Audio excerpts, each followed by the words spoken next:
토요일 아침 묵상에 나오신 나무교회 성도님들을 환영합니다. 오늘 토요일인데 좋은 쉼을 가지고 그곳에서 하나님과 함께 또 묵상의 자리로 나왔으면 좋겠습니다. 오늘 하나님께서 저희들에게 주신 말씀은 민수기 23장 6절에서 8절 말씀입니다. 이 말씀을 통하여 하나님께서 우리 삶 가운데서 어떻게 일하시고 계시는지를 함께 발견하고 묵상했으면 좋겠습니다. 함께 드라마 바이블로 말씀 듣고 오시겠습니다. 그가 발락에게로 돌아간즉 발락과 모압의 모든 고관이 번제물 곁에 함께 섰더라. 발람이 예언을 전하여 말하되 발락이 나를 아람에서 모압 왕이 동쪽 산에서 데려다가 이르기를 와서 나를 위하여 야곱을 저주하라. 와서 이스라엘을 꾸짖으라 하도다. 하나님이 저주하지 않으신 자를 내가 어찌 저주하며 여호와께서 꾸짖지 않으신 자를 내가 어찌 꾸짖으랴.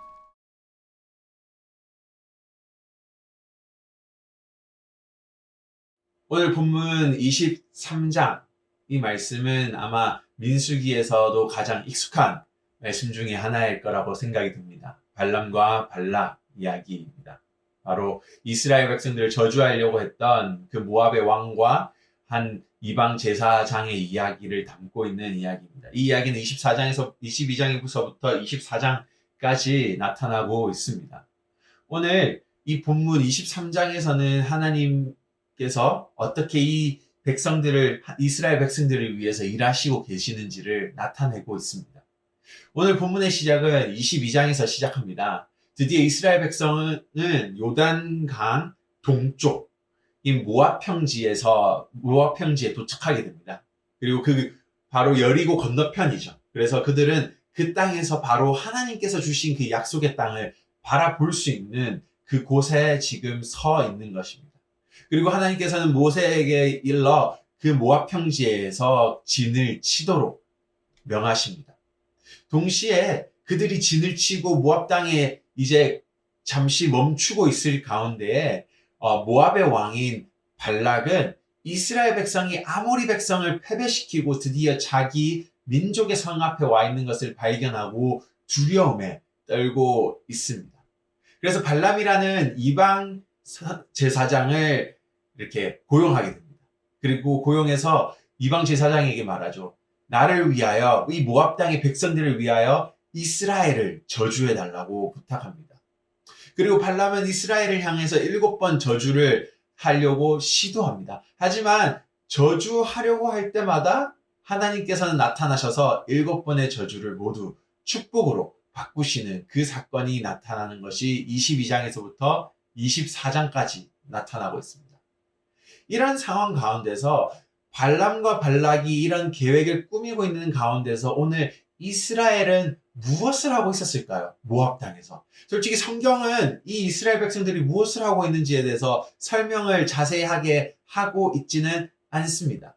하지만 저는 이 말씀들을 묵상하면서 조금 저의 상상을 더해서 함께 하나님께서 주시는 그 말씀들을 묵상해 보았는데요. 아마 이스라엘 백성들은 그곳에서 진을 치며 하나님을 기다리고 있었을 것이라는 생각을 했었습니다. 하지만은 이미 하나님께서는 오늘 22장에 그들이 진을 치고 있었을 때, 발람과 발락이 모략을 꾀하고 있었을 때 하나님은 이미 그곳에서 일을 하고 계셨습니다. 이스라엘은 진을 치고 그 바깥에서 기다릴 때 하나님이 일하고 계심을 알지는 못했을 것입니다.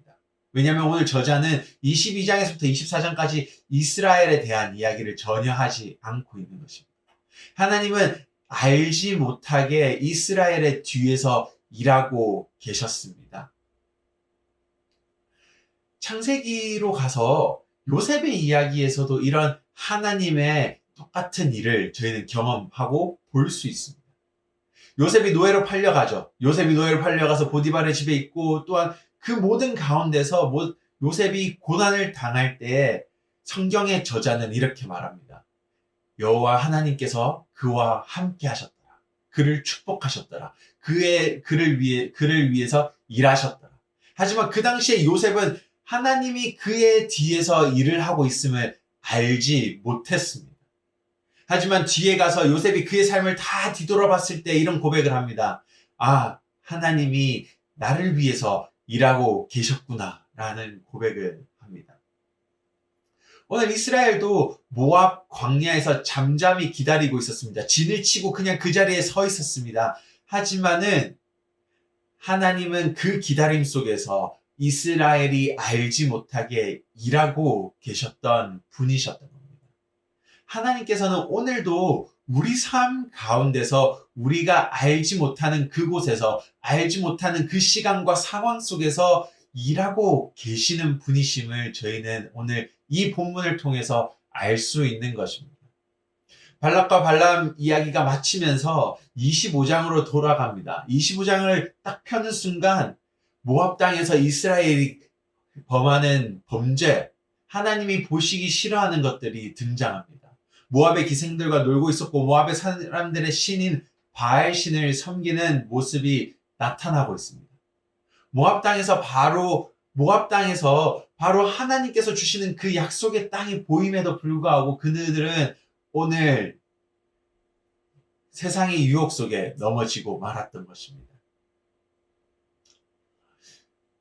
기다림이라는 것은, 그리스도인에게 있어서 기다림이라는 것은 참 쉬운 일이 아니라고 생각이 듭니다. 하나님이 보이지 않고 하나님의 일하심이 뚜렷하게 나타나지 않는 가운데서 기다린다라는 것은 쉽지가 않습니다.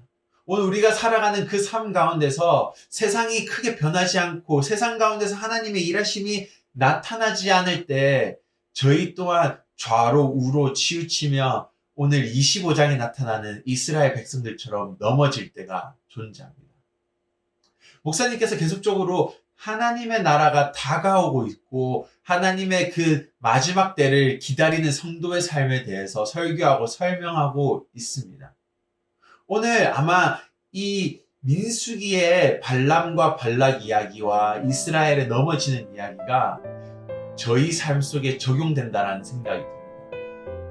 약속의 땅을 바로 앞에 두고 있고 쓰러지며 하나님의 일하심을 잘 발견하지 못하는 가운데에서 쓰러지는 그 백성들처럼 우리 또한 세상이 변하지 않고 하나님의 나라가 오는 것이 보이지 않는 그 가운데서 기다릴 때 좌로 우로 쓰러질 수 있습니다. 하지만 오늘 이 말씀과 목사님께서 전해주시는 그 말씀을 토대로 보았을 때 하나님의 나라는 다가오고 있는 것입니다. 우리 삶 속에 하나님이 일하는 것처럼 보이지 않고 사회가 변하지 않는 것처럼 보이지만은 여전히 하나님께서는 우리가 보이지 않는 그곳에서 일하고 계시는 분이시라는 것을 오늘 저희는 발견하고 있습니다. 오늘 여러분 삶 가운데서도 하나님이 어떻게 일하시는지를 발견하지 못할 수 있습니다. 하지만 요셉과 이스라엘 백성들이 요셉이 뒤에 가서 하나님을 발견한 것처럼 이스라엘 백성이 약속의 땅에 들어가서 하나님을 발견한 것처럼 우리의 삶을 뒤돌아보았을 때 하나님은 계속적으로 일하시고 역사하고 계셨던 것입니다. 그리고 지금 또한 우리가 보이지 않는 그곳에서 일하시고 계십니다. 그런 하나님과 오늘 또한 동행하며 또 매일 동행할 수 있는 저희 나무교회 성도님들이 되기 바랍니다. 함께 기도하시겠습니다. 하나님 감사합니다. 오늘 민수기 말씀을 통하여 우리가 보이지 않는 가운데서 일하시는 하나님을 발견했습니다. 세상을 살아갈 때 하나님이 일하고 계시는가라는 의문이 들 때도 있고 하나님의 나라가 다가오고 있는가라는 그 현실이 보이지 않을 때도 있습니다. 하지만 오늘 이스라엘이 모압 광야에서 약속의 땅을 바라보고 있었던 것처럼 오늘 우리 또한 하나님의 나라가 오고 있음을 바라보기 원하고 그 하나님의 나라를 사모하기를 원합니다. 그리고 그 가운데서 기다리며 하나님의 일하심을 발견하기 원합니다. 그리고 그 하나님이 우리와 함께 동행하고 계심을 깨닫게 하여 주시옵소서. 감사합니다. 예수님 이름으로 기도드립니다. 아멘.